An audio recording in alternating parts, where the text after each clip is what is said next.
Amis pêcheurs à la mouche, bonjour.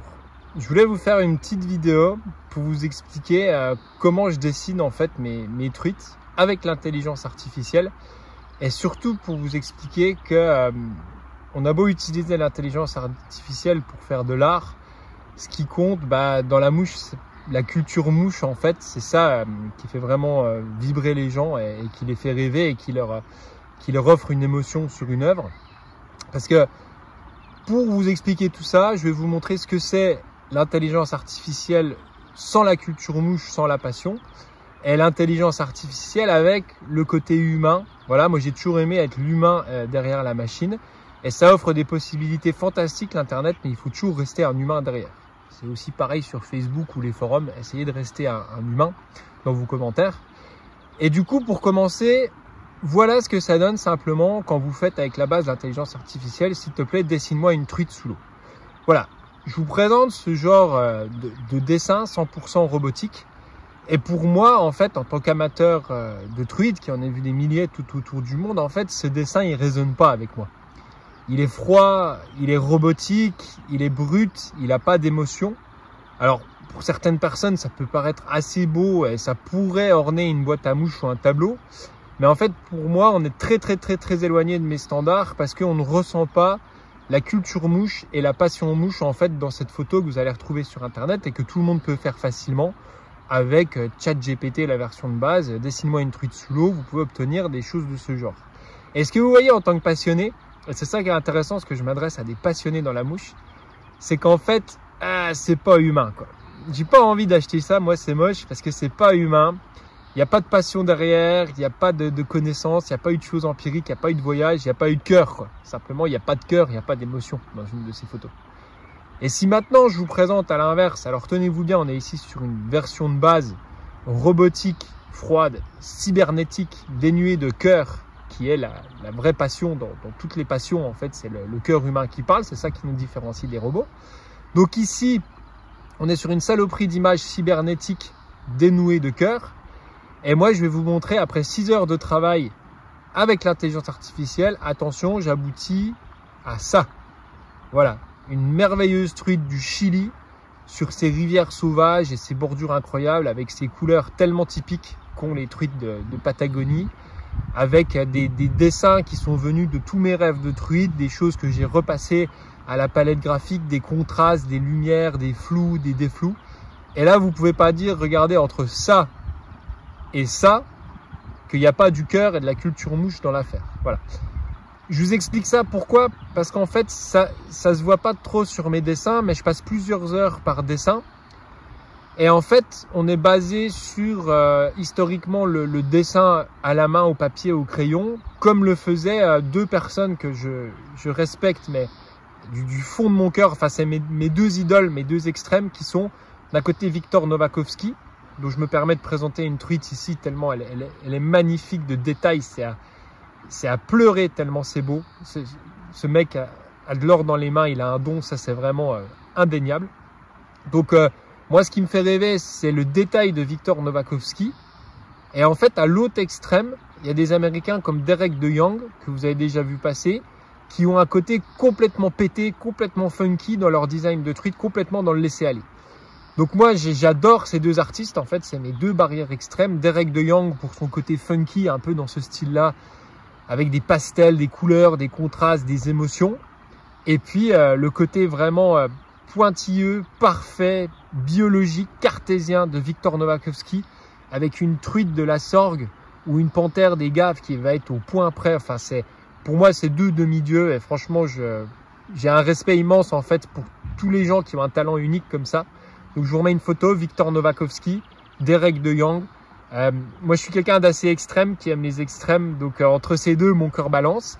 Et maintenant je vais vous expliquer comment avec l'intelligence artificielle, en fait, j'arrive à faire ressortir toute ma passion, mais en ayant des très bonnes connaissances en informatique.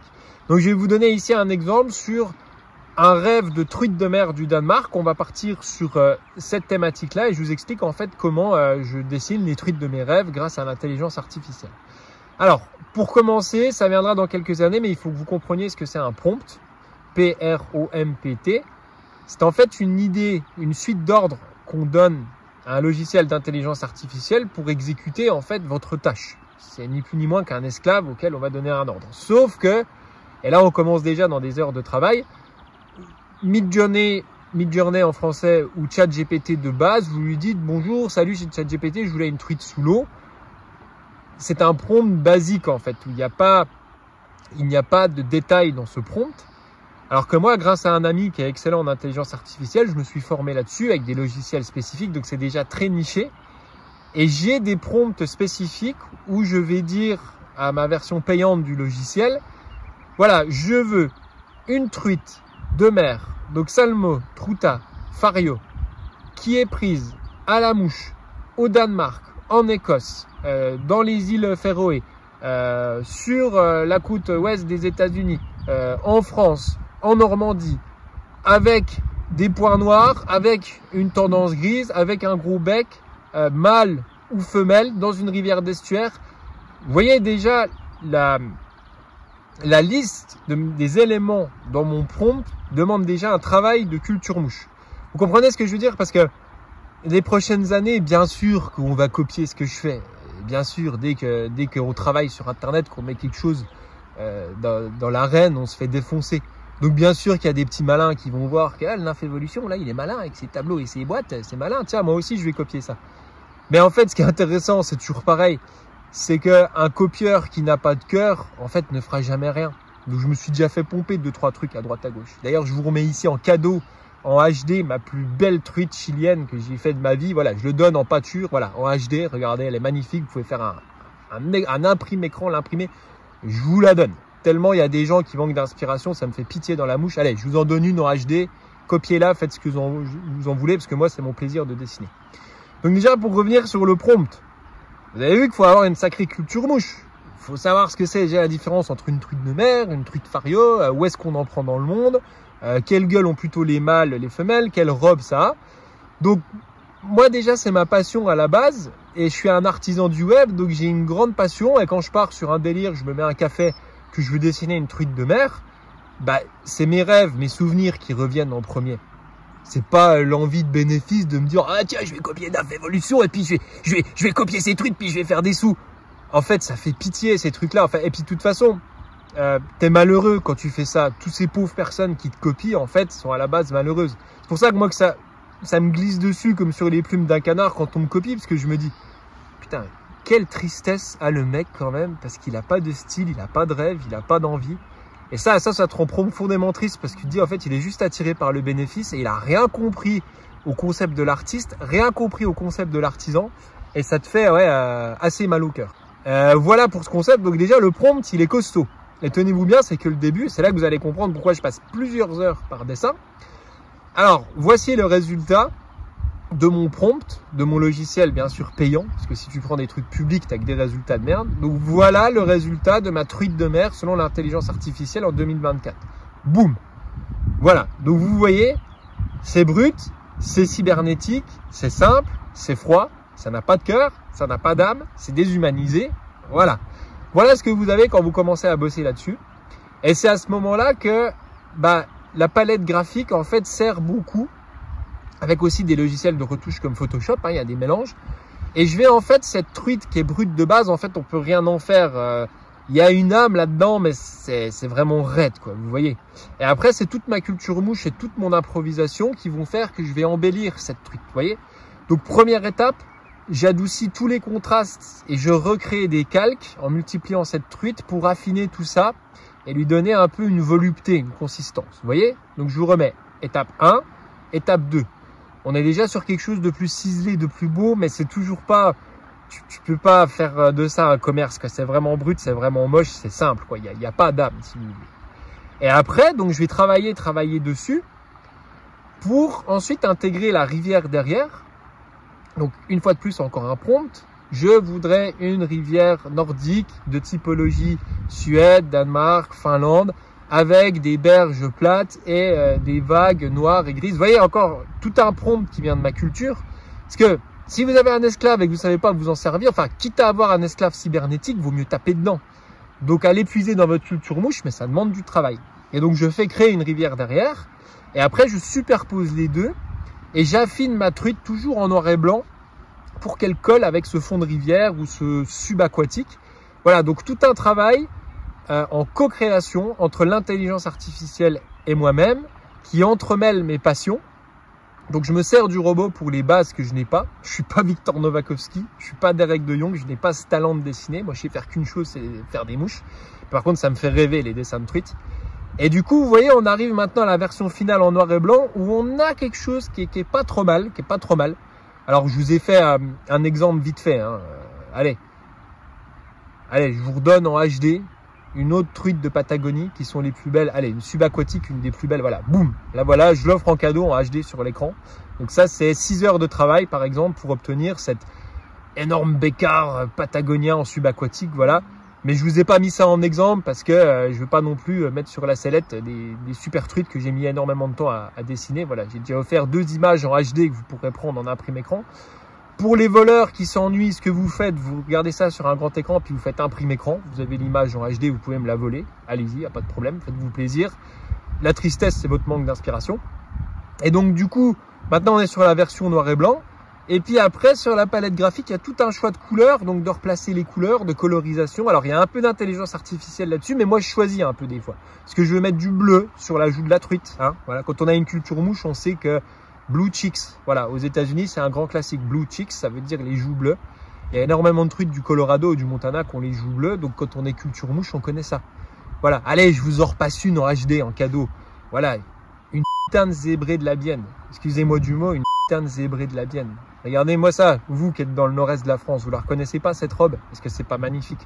Est-ce que ça, c'est pas de la culture mouche? Voilà, une panthère des gaves. Est-ce que ça, c'est pas magnifique? Une de panthère des gaves. Voilà, je m'excuse de dire des gros mots, mais ça me passionne tellement. Et en fait, voilà, on arrive sur la version finale colorée de mon exemple de truite de mer. Et je vais vous dire en fait pourquoi j'adore dessiner des truites. Parce que en fait, quand vous mettez à l'épuisette une grosse truite, vous avez un feeling d'avoir vaincu la nature. Et ben moi, de manière cybernétique, donc je fais ça tout seul dans mon coin. Mais quand je dessine une grosse truite et que je l'ai finie et que j'en suis content, voilà. Comme je vais vous mettre par exemple cette superbe truite islandaise sur sa banquette d'herbe. C'est voilà, moi il y a tous mes rêves d'Islande qui reviennent, ça me fait rêver quoi. Donc je retrouve un peu cette émotion de grosse truite quand j'en dessine une et ça me fait rêver. Voilà, allez, une que j'ai fait hier, allez, encore en cadeau. Encore une de Patagonie dans les courants d'une rivière. Vous voyez, et là, il y a eu beaucoup de travail sur en fait le jeu de lumière des courants avec le mimétisme de cette truite. Donc, voilà, les cadeaux aussi. Donc désolé, j'en donne plein en HD dans la vidéo. Copiez-moi, profitez-en, allez-y. Mais c'est pas grave parce que moi, je prends un plaisir à chaque fois que je les dessine. Voilà, c'était pour faire le tour. Donc je vous remonte les étapes, comme ça vous comprendrez. Donc vous avez intérêt à avoir un sacré prompt et une sacrée culture mouche pour faire quelque chose qui a de la gueule. Vous pourrez aller vous balader sur Nymphévolution. Pour moi, en tout cas, elles ont de la gueule. Et quand je vois les ventes au niveau de mes clients et les retours, bah, ils sont très contents de ces visuels. Donc, ça me fait plaisir. Après, c'est mon identité, c'est ma singularité. Donc, trouve la tienne, j'ai envie de dire. C'est ça qui est beau dans ce monde. C'est que chacun ait sa singularité. À chacun sa sauce, quoi. Mais l'époque du copiage, en fait, ça me fait pitié, quoi. Que ce soit pour les mouches ou les peintures, ça fait pitié. Mais bon, ça a toujours été. Il y a toujours eu des gens en manque d'inspiration. Donc voilà, je vous remets les étapes sur mon prompt. Donc dessine-moi une truite de mer, blablabla, avec un prompt très long de culture mouche. On arrive à une version très basique ici, qui est brute. Moi, je retravaille tous les contours avec des calques pour avoir quelque chose de plus affiné. Vous voyez ici, deuxième étape.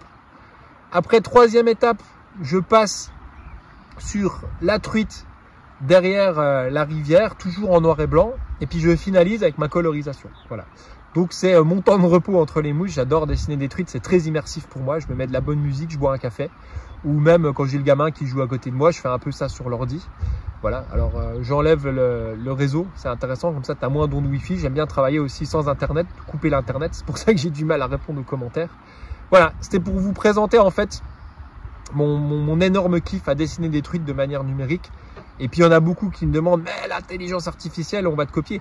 Ouais, vous pouvez me copier, il n'y a pas de problème. En fait, moi, je l'ai fait pour moi, pour mon bonheur. Et je partage aux gens que ça intéresse. Et je fais ma collection de truites pour mon bonheur. Et je me les regarde des fois en photo quand je fais des mouches. Donc, en fait, oui, l'intelligence artificielle peut me copier. Mais elle n'aura jamais ma culture mouche et ma passion. Donc, voilà, c'était pour vous présenter mon plaisir. Allez, je vous laisse sur une dernière truite du feu de Dieu que je vous offre en HD, une de mes préférées. Voilà, je vous laisse sur cette image. Et à bientôt. Voilà, vous pouvez retrouver tout ça sur des tableaux, sur des boîtes. Enfin voilà, c'est la signature de Nerf Evolution. Maintenant, j'en mets même sur ma casquette. Bon, celle-là, elle est un peu ratée, mais à refaire. Voilà, je vous laisse là-dessus. C'était pour vous expliquer comment je dessine des truites avec un cœur et avec de l'intelligence artificielle. À bientôt. Ciao.